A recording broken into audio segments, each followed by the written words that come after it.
Welcome to the deep dive. Okay, so it is Monday, January 5th, 2026, and we are diving headfirst into what feels like the final defining test match of this Ashes series at the Sydney Cricket Ground.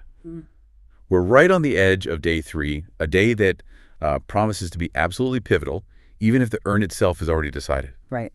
You've shared an incredible stack of material with us, articles, expert analysis, all of it, detailing the highs and lows of these first 2 days. Yeah, a lot to get through. So our mission is to filter out the noise, really distill the key moments, the strategic shifts, and the critical decisions that have gotten us here. We want to show you exactly where the momentum is and what 2 key scenarios you have to watch for today. Okay, let's unpack this. And you use the right word there, pivotal, because this really is all about pride. We have to set the context right. Yeah. Australia has already wrapped up the series. They're sitting on an unassailable 3-1 lead. Done and dusted. Exactly. So for England, this match is their one chance. It's about restoring some dignity, some confidence after what has been, let's be honest, a really draining and difficult tour. This isn't just another test match, it's a psychological test. Absolutely. The emotional weight is just enormous. So let's jump straight into the numbers, because England's first innings was, well, it was defined by one of the most remarkable individual efforts of the whole series. They managed to post 384 all out. And that score, it's basically built entirely around Joe Root. His 160 was the anchor, the masterclass. I mean, the whole foundation of England's hope rests on that innings. It was his 41st test century, which is just a staggering number on its own. It is, but what the sources are really praising is that he did this in Australia, where English batters so often struggle to, really convert those starts. This is a massive career highlight for him on foreign soil. He showed so much temperament, so much application, and that's what separates a good test player from an elite one, isn't it? Oh, for sure. I mean, to face a winning, aggressive Australian side in their own backyard and score 160 like that, it's not just skill, it's pure mental resilience, sheer class. It is, and it put England, at least initially, in a really dominant position. But we have to remember that even with that dominance, the Australian bowlers made them work for every single run. Yeah. We have to shine a light on Michael Neser.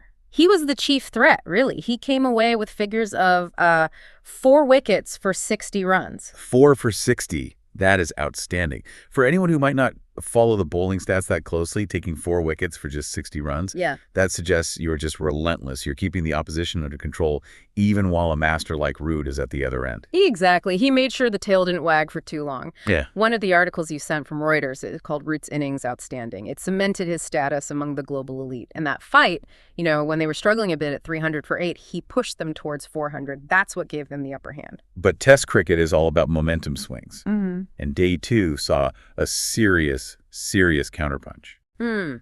That's the perfect way to put it. Australia finished day 2 at 166 for 2, so they're still 218 runs behind. That's a big deficit, but the way they scored those runs has completely changed the story heading into today. It really has. Here's where it gets really interesting. We have to talk about Travis Head. He's sitting there, unbeaten on 91, and he didn't just come in to survive. He came in to dominate. And his innings isn't just about the score of the 91. It's about the strategic impact. All the analysts are pointing this out. The Times of India was really clear on this. Root's knock gave England the advantage, sure, but it was Head's aggressive counterattack that shifted the psychological momentum right back to Australia. So he basically neutralized Root's epic effort in just a few short hours. That's it. That's the key insight here. Yeah. Root built this incredible classic foundation, and Head is using this modern quick-fire acceleration to just put that whole foundation under siege. Yeah. His aggression forces the English bowlers, who are already a bit tired, to completely rethink their fields, their lines of attack. They just couldn't settle. Okay, but doesn't that come with a massive risk? I mean, that strategy is brilliant when it works, but if Head gets out cheaply, say for 20, doesn't that approach suddenly look reckless? Root's method was safer. It guaranteed a big total. That's a fantastic point. It is absolutely high risk, high reward. But think about the position they were in.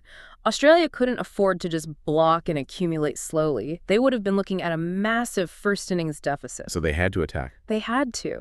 Head's role wasn't about minimizing risk. It was about maximizing the opportunity to wipe out that psychological edge England had. He's basically forcing the English captain to set defensive fields before Australia even has the lead. That's the real leverage. So the central battle here is stylistic. It's Root's classic anchor versus Head's aggressive modern counterpunch. Exactly. And that perfectly transitions us into the third big factor here.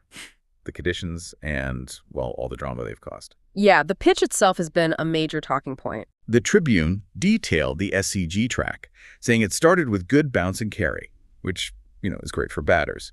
But that didn't last. Patches became inconsistent, which makes it tough to bowl, but also a bit dangerous for the batters. And that inconsistency, it really explains the contrast we saw between the two bowling attacks.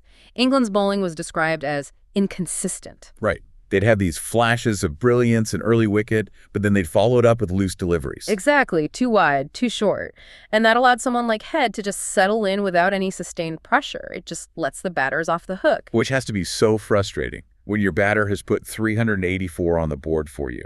You need the bowlers to back that up. Precisely. And in contrast, Australia's pace attack just looked more incisive and flexible. Neser was the best example of this. He just found the right length and stayed there, hitting it again and again. That consistency is what wins test matches. And then on top of all that, we had the off-field drama, the play stoppage on day one. Ah, yes. This is where you get the real frustration for players and fans. A bit of drizzle, fading light, and they're off. And this decision, based on the light meters, it drew huge criticism from pretty much everyone. The consensus was that it's still playable, right? Yeah, definitely. I mean, the argument was that the officials were just being way too conservative. It felt like the moment the light meter dipped below some arbitrary number, that's it, game over for the day. And it just disrupts the whole flow of the match. It's that old debate, isn't it? The rules say one thing, but common sense and the feel of the game say another. Exactly. And it raises that important question about fairness versus flow. It felt particularly frustrating because the game was moving, runs were being scored, wickets could have fallen. It just forces everyone to sit around when visually it still looks fine to play. It adds a bit of color to our deep dive, but it was frustrating for everyone involved. Right. Okay, so let's pivot from what's happened to what is about to happen. Today is the day. We've got the context, the scorecard, the psychological battle. What does this all mean for you, the listener, tuning in today? It means we're set for a brilliant, high-tension day 3. The battles are so clearly defined, especially in that first session. First and most obvious question.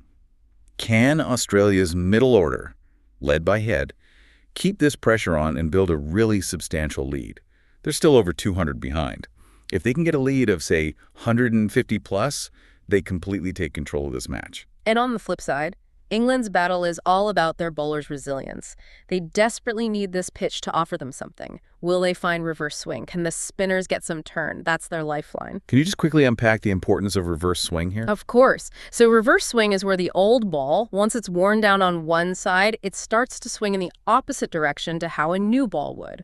And since the pitch isn't really turning for the spinners, reverse swing is probably the most effective way for a tired English pace attack to get quick wickets. So if they can get the ball moving late through the air? It neutralizes Head's aggression and it exposes the middle order. It's pretty much their only technical hope right now. So that's the battle to watch. Root trying to rotate his bowlers, hoping for reverse swing against Australia's plan for continued aggression. And connecting that to the bigger picture, the analysis you shared gave us 2 very clear, pivotal moments to watch for today. These are the markers that will define everything. Okay, lay them out for us, the 2 scenarios. Scenario 1 is an early, strong partnership for Australia. If Head and his partner can bat deep into this first session, get past the drinks break, maybe get close to 300 before they lose another wicket, the momentum becomes almost impossible for England to stop. They'd get a first innings lead and be completely in the driver's seat. Firmly in the driver's seat. But then you have the opposite scenario, the lifeline England needs. That is? If England can snag 2 early wickets, get Head out soon after play starts, right, and then get the next batter quickly. If they do that, the whole game could drastically shift. Suddenly, the Australian middle order is exposed. To that potential reverse swing we talked about, and England are right back in the hunt, maybe even for a small first innings lead. Those first 90 minutes today are just absolutely critical. This has been a really deep look into a supercharged final test. We've covered Root's classic 160 versus the aggressive counter from Head's 91. We know England's bowlers need to find some magic, probably reverse swing, to stop Australia from running away with this. And above all, it's still about pride for England. And that idea of pride is where the legacy of this game will really rest. Fox Sports pointed out that, while Australia has the Ashes, this final test is seen as a massive chance for England to end the tour with some dignity, restore some confidence, which it makes you consider a final thought, doesn't it? Go on. What is the true value of a consolation win in the long history of sport? Does a single victory at the end of a tough tour, does it genuinely change the narrative of the whole series in the history books?